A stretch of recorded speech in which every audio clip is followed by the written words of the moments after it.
안녕하십니까. 달려라! 우피라의 필목입니다. 오늘의 오밥은요, 신명기 1장 15절의 말씀입니다. 내가 너희 지파의 수령으로 지혜가 있고 인정받는 자들을 취하여 너희의 수령을 삼되 곧 각 지파를 따라 천부장과 백부장과 50부장과 10부장과 조장을 삼고. 아멘. 자, 오늘부터 이제 신명기가 시작이 됩니다. 이 신명기의 책의 제목을 알게 되면 이제 신명기의 전체적인 내용을 이해할 수가 있는데요. 이 신명기라고 할 때 이 신자는요, 한자를 차용해서 쓴 건데요. 바로 거듭 신자입니다. 즉 다시 말해서 모세를 통하여서 하나님의 율법의 말씀을 거듭해서 기록된 책이 바로 신명기다라고 이해할 수 있는 것입니다.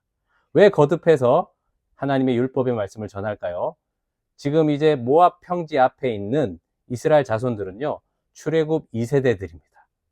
이제 눈앞에 있는 요단강을 건너면 이제 하나님께서 본래 말씀하셨던 그 가나안 땅에 이제 차지해야 할 그 역할들을 해야 할 2세대들입니다. 그러니 하나님의 그 율법의 말씀을 다시금 알려주며 1세대들이 그렇게 하지 못했던 그 믿음의 순종의 모습을 통해서 그 땅을 차지해야 될 것을 이제 모세는 유언과 같이 남기는 그런 말씀이 바로 신명기입니다. 자, 그러면 오늘 첫 번째 1장에서 이제 모세는 지난날을 회상을 합니다. 그래서 첫 번째 했던 그 일, 바로 재판장을 세우는 일입니다. 오늘 말씀 우리가 읽었던 대로 지식과 지혜가 충만하여서 인정받는 자들을 택하여, 그래서 내가 그들을 수령으로 삼겠다라고 이야기를 합니다. 특별히 이 수령들, 지휘관들이 가장 중요한 목적은요, 공동체가 와해되지 않도록 무질서를 질서대로 잡는 그 역할들을 가장 중요시해야 하는 것입니다. 그래서 재판에 대해서 이야기를 합니다. 재판을 할 때요, 공정하게 하라는 겁니다. 빈부, 귀천을 따지지 말고, 차별을 하지 말고, 그리고 사람을 두려워하지 말고 공정하게 하나님의 말씀대로 재판을 하라라고 그렇게 일러주고 있습니다. 그러면서 그 다음 내용이 무엇이냐면요, 바로 그렇게 우리가 지겹게 계속해서 듣고 있는 바란 광야에서 가나안 땅을 정탐하고 돌아온 12명의 그 부정적이고 불순종의 그 내용들을 이야기하고 있습니다. 이 말씀이 재판장을 세우고 그 다음 말씀이 12명의 정탐꾼의 이야기입니다. 왜 이 말씀이 붙어서 연결되어 있을까 깊이 생각해 보니까요, 하나님께서 그렇게 말씀을 하시는 겁니다. 한마디로 그겁니다. 재판장은 이 역할을 해야 된다. 그런데 1세대들은 그것을 하지 못했다라고 가르쳐 주셨습니다. 자, 재판장의 중요한 역할이 뭐라고 했죠? 공동체가 와해되지 않도록 공정하게 지혜와 지식을 통해서 하나님의 말씀을 기준으로 삼아서 무질서하여 동요하지 않도록 하는 것. 그것이 지휘관이 해야 할 재판장의 역할이라는 것입니다. 자, 12명의 정탐꾼이 돌아왔어요. 그 중에 10명이 정말 적과 꿀이 흐르는 땅이 맞는데 그 땅을 차지하고 있는, 이미 살고 있는 사람들을 보니 거인이고 네피림이고 아낙 자손이 딱 버티고 있으니까 우리는 덤비면 질 것이다. 우리는 죽을 것이다. 그래서 안 된다. 못 차지한다. 그 얘기를 했어요. 자, 이 얘기를 듣고 이스라엘 회중들이 동요를 하게 되죠. 자, 그러면은 어떤 판단을 해야 합니까? 바로 말씀을 통해서 공동체가 와해되지 않도록 말씀으로 붙들어 줘야 되는 거예요.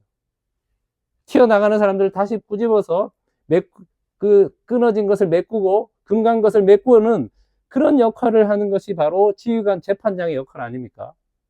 그런데 그렇게 하지 못했다라는 것입니다. 자, 역사를 통해서 오늘 우리에게 주시는 말씀은 그래서 무엇입니까? 우리의 재판장은 누구냐는 겁니다. 바로 저와 여러분이 지혜와 지식으로 하나님께서 택하신 재판장인 것입니다. 자, 가족들 중에 앞날의 두려움과 여러 어려움이 있어서 흔들리는 그런 상황이 놓여져 있습니다. 교회가 흔들리고 이 사회가 흔들리고 있습니다. 자, 그럼 우리의 역할이 무엇입니까? 재판하는 거예요. 하나님의 말씀이 기준이 돼서 재판한 대로, 그래서 와해되거나 흔들리거나 금이 가지 않도록 붙들어 주는 것. 그것이 바로 재판장의 역할입니다. 하나님께서 오늘 가정 가운데 우리를 재판장으로 부르셨습니다. 교회 가운데 재판장으로 부르셨습니다. 이 사회 가운데 재판장으로 부르신 것입니다. 오늘 우리가 해야 할 일, 바로 말씀으로 흔들리지 않도록, 금이 가지 않도록, 그들이 하나 될 수 있도록 잡아주는 그 역할. 그래서 불순종의 마음들이 있는 지체들이 있을 때도 하나님의 말씀을 선포함으로 그 지혜와 지식을 통해서 옳은 대로 돌아올 수 있도록 판단해주고 또 인도해주는 그런 재판장, 그 재판장을 통해서 계속해서 우리는 믿음으로 그 땅을 차지하게 되는 그런 역할들로 우리를 부르셨다는 것을 기억하며 그렇게 모든 분들이 그렇게 되시길 축복합니다. 기도하겠습니다. 하나님 감사합니다. 재판장이 누구입니까? 바로 우리입니다. 말씀으로 판단하게 하여 주셔서 흔들리는 공동체가 다시금 제자리를 잡고 갈라졌던 공동체가 다시 하나 되어 말씀으로 믿음으로 그 땅을 차지하게 되는 승리하는 그런 재판장의 역할들을 감당하는 저희들 되게 하여 주시옵소서. 예수님의 이름으로 기도합니다. 아멘. 말씀으로 승리하세요. 필목이었습니다. 끝!